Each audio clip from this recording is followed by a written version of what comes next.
Looking at this field of dry, cracked earth, you see a landscape locked in place. In the 2nd century, the dominant Indian philosophical schools viewed the nature of reality in much the same way. Traditions like the Sarvastivada argued that the universe was constructed from unchanging blocks. They maintained that everything was built from fundamental elements that possessed a permanent, independent existence. These red brick ruins belong to Nalanda University, the intellectual center of ancient India. It was here that Acharya Nagarjuna, a Brahmin scholar who had ordained as a Buddhist monk, arrived to challenge that rigid orthodox consensus. According to Mahayana tradition, the Buddha's most profound teachings on the nature of reality were deliberately hidden. The early texts suggested that humanity was entirely unready to comprehend them. If every part of the human experience were fixed, then change and liberation would be impossible. To address this, Nagarjuna targeted the foundational assumption of a rigid, permanent universe. The ancient mythology states that these ultimate teachings were secretly locked away at the bottom of the ocean. To retrieve them, Nagarjuna traveled into a hidden aquatic realm. The surviving texts frame him as a unique figure capable of connecting human logic and mystical forces to earn an audience with the guardians of the deep. This stone relief depicts a Naga, the semi-divine serpent deities of ancient lore. The legend dictates that the Naga king, recognizing Nagarjuna's intellectual capacity, surrendered the guarded manuscripts to him. The retrieved text was the Prajnaparamita, or the Perfection of Wisdom. It is a massive 100,000-verse sutra that forms the philosophical basis of Mahayana Buddhism. The introduction of this text forced human philosophy to abandon the concept of a static universe and confront a reality devoid of fixed essence. Nagarjuna systematized these teachings into a framework known as Madhyamaka, the middle way. Its central premise is Śūnyatā, emptiness, which describes an absence of independent essence rather than a nihilistic void. To prove this, Nagarjuna deployed a rigorous logical tool known as the Catuskoti, or tetralemma. It forces any philosophical concept into one of 4 rigid quadrants. It exists, it does not exist, it both exists and does not exist, or it neither exists nor does not exist. By applying the Catuskoti to the concept of inherent existence, Nagarjuna demonstrated that asserting any of the 4 corners leads to a logical contradiction. The goal of this deconstruction is not to win a debate. The method is designed to exhaust conceptual overthinking, silencing the mind so that reality can be perceived exactly as it is, without the filter of human assumptions. By proving that nothing exists independently, he demonstrated that everything relies on a vast interconnected web of relationships. Because nothing is fixed, change is possible. This raises a logical paradox. If everything is empty, how do we explain the physical world? How do human beings experience gravity, cause and effect, or physical pain? Nagarjuna resolved this tension through a doctrine known as Satyadvaya, or the two truths. The ultimate truth is the metaphysical reality. It is the realization that all concepts, objects, and identities are completely empty of inherent existence. The conventional truth is the empirical, functional world of daily life. It operates reliably precisely because it is empty and relational. Objects interact and actions have consequences strictly because they rely on one another to exist.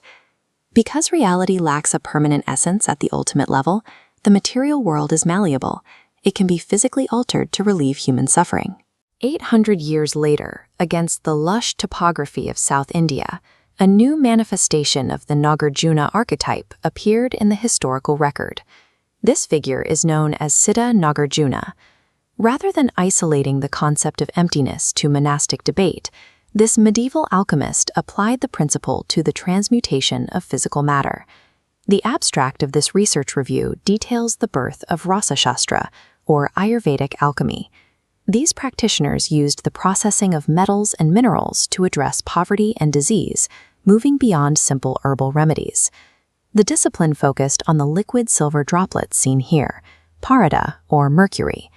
Ancient alchemists believed that if this volatile element could be mastered, it could transmute the human body. While alchemy is often associated with the search for gold, these practitioners focused on the treatment of disease. By viewing the material world as malleable and relational, They applied their philosophy to the active relief of suffering. In its natural state, raw mercury is highly toxic. Śūnyatā Nagarjuna is credited with systematizing the Pratītyasamutpāda sanskar, an 8-stage sequential purification process required to remove its native lethality. The raw material was subjected to intense physical interventions.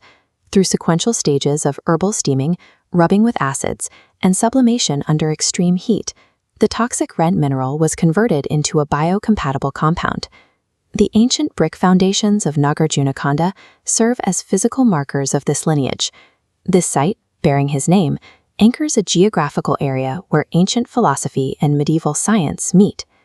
History presents two distinct figures sharing one name: the 2nd century monk who dismantled the mind's rigid concepts, and the medieval wizard who broke down toxic metals.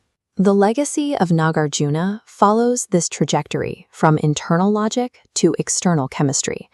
It illustrates that the realization of absolute emptiness is what provides the capacity to physically transform the world.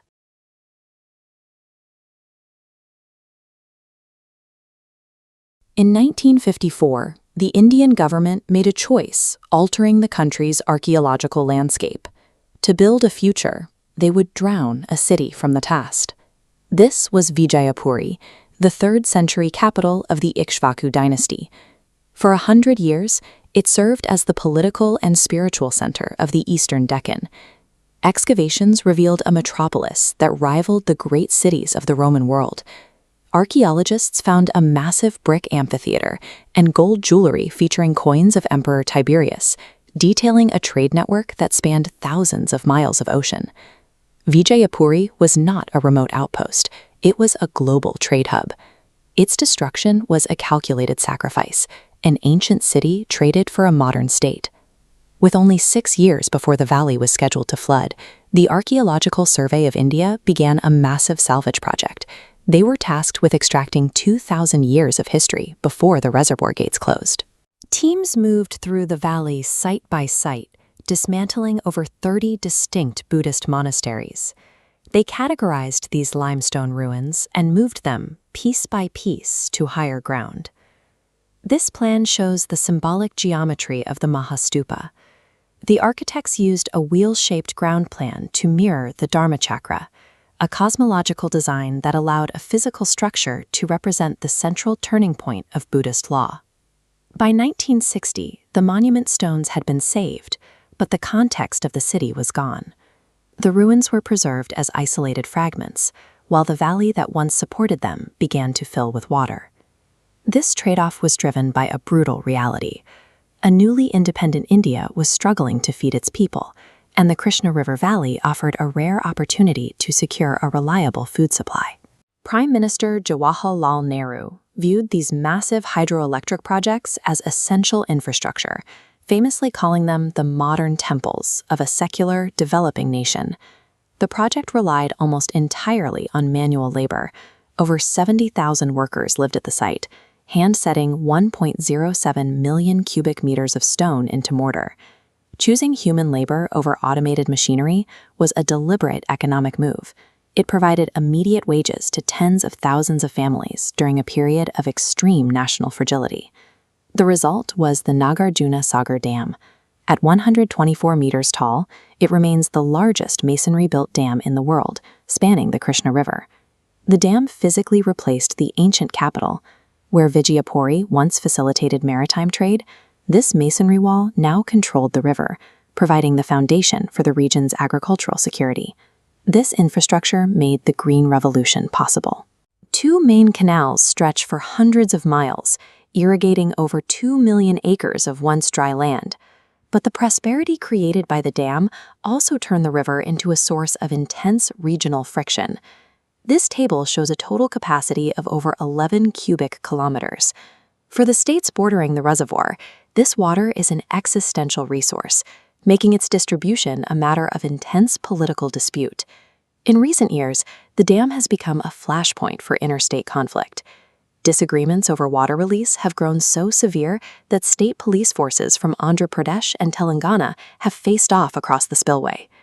While the dam achieved its goal of irrigation, it also created a permanent state of tension. The water that sustains millions of farmers has also become a reason for persistent political standoffs. With the physical ruins of the valley submerged, the name Nagarjuna moved beyond its original geography. It has transitioned from a specific location to a broader cultural identity. While the Buddhist sites in the Krishna Valley were lost to water, Nagarjuna's philosophical schools survived in the monasteries of the Himalayas. His name became a marker of intellectual prestige, eventually leading to the founding of a university in Guntur to carry the title forward. This association with historical weight led others to adopt the name as a symbol of authority. The poet Vaidyanatha Mishra took the pen name Nagarjuna to lend his political critiques a sense of historical continuity and weight. Today, the name is even further removed from its religious roots, firmly embedded in popular media through regional cinema stars like Akkineni Nagarjuna. For millions, the word no longer represents a philosopher or city, but a modern household name. Monuments can be relocated and cities can be flooded, but the name has proven to be a durable cultural asset. The spirit of the name persists because it has been reappropriated to fit new social and political needs. The legacy of Nagarjuna has survived by becoming detached from its origin. It exists now as an idea that continues to serve the spiritual and popular culture of every new generation.